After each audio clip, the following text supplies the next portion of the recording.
The idea of running long distance was always considered, very questionable for women because, an arduous activity would mean that you're going to get big legs and grow a mustache and hair on your chest and your uterus was going to fall out.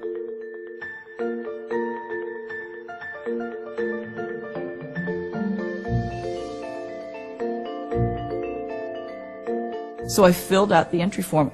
I signed my name with my initials. I signed K.V. Switzer.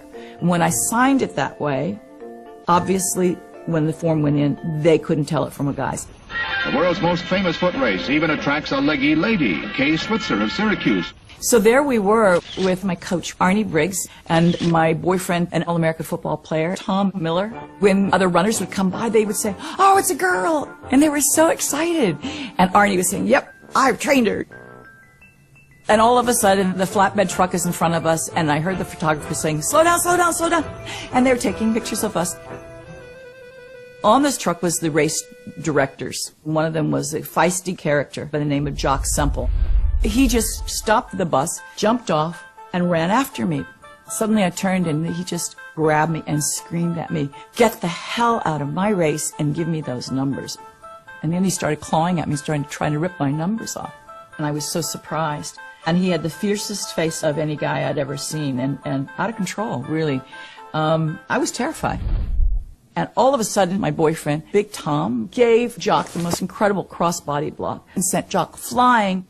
And all of this happened in front of the press truck.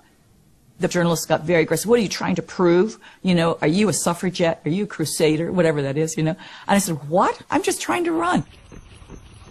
They finally left. Then it got very quiet. Snow's coming down. Nobody's saying anything.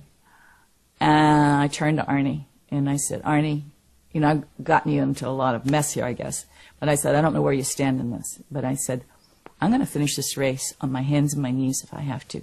Because nobody believes that I can do this." And suddenly I realized, if I don't finish this race, then everybody's going to believe women can't do it and that they don't deserve to be here and that they're incapable. I've got to finish this race. I finished in 4 hours, 20 minutes. That race changed my life. It wasn't until about midnight when we were driving back from Boston to Syracuse University and we stopped on the thruway to get an ice cream and some coffee. Did we see the newspapers and the covered front and back of all the different editions with the pictures.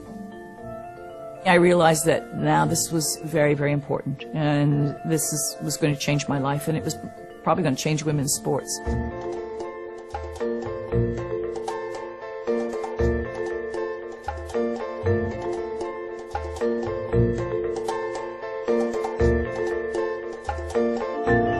Hi everyone, I'm Kathrine Switzer. I was the first woman to officially run the Boston Marathon. That was back in 1967, a long time ago. And now, this bib number, 261, has come to mean fearless in the face of adversity. Women everywhere understand what running does for them. It gives them a sense of empowerment and self-esteem and freedom and fearlessness. And I am very excited to talk about a new event, the 261 Women's Marathon. It's going to be in Mallorca in the spring of 2014. We want to have you there. We want you to share in the excitement and joy and the fearlessness.